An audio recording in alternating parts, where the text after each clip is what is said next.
कहानी उन आम घरों की है जहाँ खाने वाले तो कई, लेकिन कमाने वाला एक मर्द ही होता है। बावजूद इसके उससे उम्मीदें कम नहीं होती। देखिए जी, सामने वाले वर्मा जी कैसी अच्छी तरह से सफाई करते हैं छुट्टी वाले दिन अपने घर की, और एक आप हैं। अरे यार, उनके पास कार है, ऑफिस पास में है और हफ्ते में 2 दिन की छुट्टी होती है, तो फर्क तो पड़ता है ना। मेरी तो शादी ही गलत हो गई।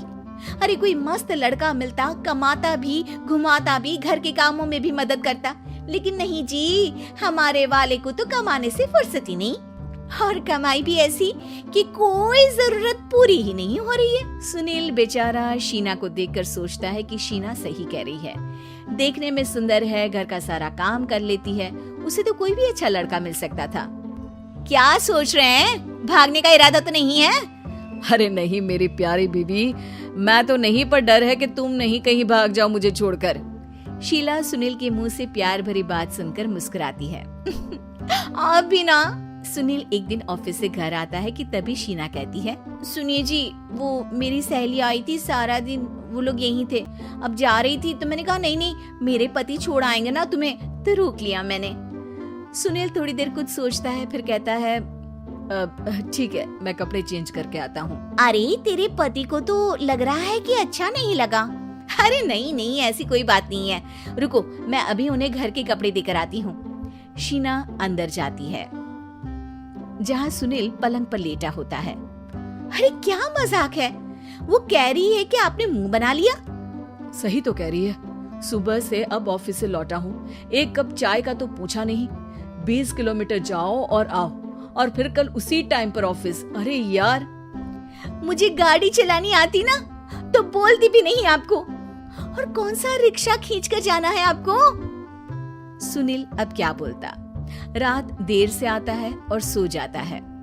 अगले दिन शरीर दर्द हो रहा है। अरे तो मत जाओ ना ऑफिस, चलते हैं ना मार्केट घूमने, फिर पिक्चर देखेंगे और रात में खाना खाकर घर वापस।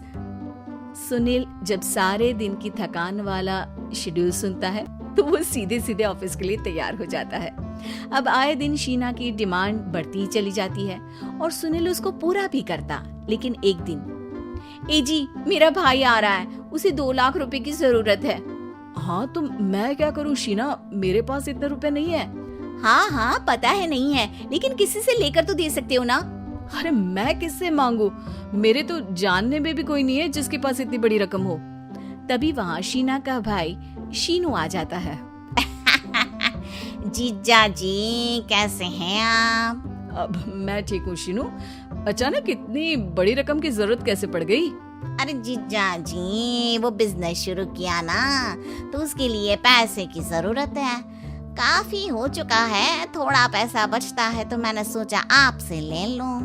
अब देखो, मेरे ऑफिस में कुछ लोग हैं जिनकी सेविंग अच्छी है, मैं उन लोगों से बात करके देखता हूँ। सुनील ऑफिस से किसी से पैसे लेकर शीना को दे देता है। शीना वो पैसा भाई को दे देती है। 2 महीने बाद, अरे यार शीना, वो ऑफिस वाला आदमी अपने पैसे मांग रहा है, कैसे दूं? अपने भाई से बोलो ना पैसे दे दे। अरे हाँ हाँ दे देगा, कहाँ भागा जा रहा है, आप उनको बोल दो कि दे देंगे।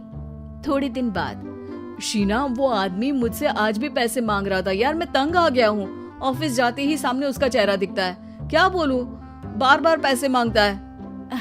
अच्छा मैं शीनू को फोन लगाती हूँ, बात करके देखती हूँ। शीना भाई को फोन करती है लेकिन वो फोन उठाता ही नहीं।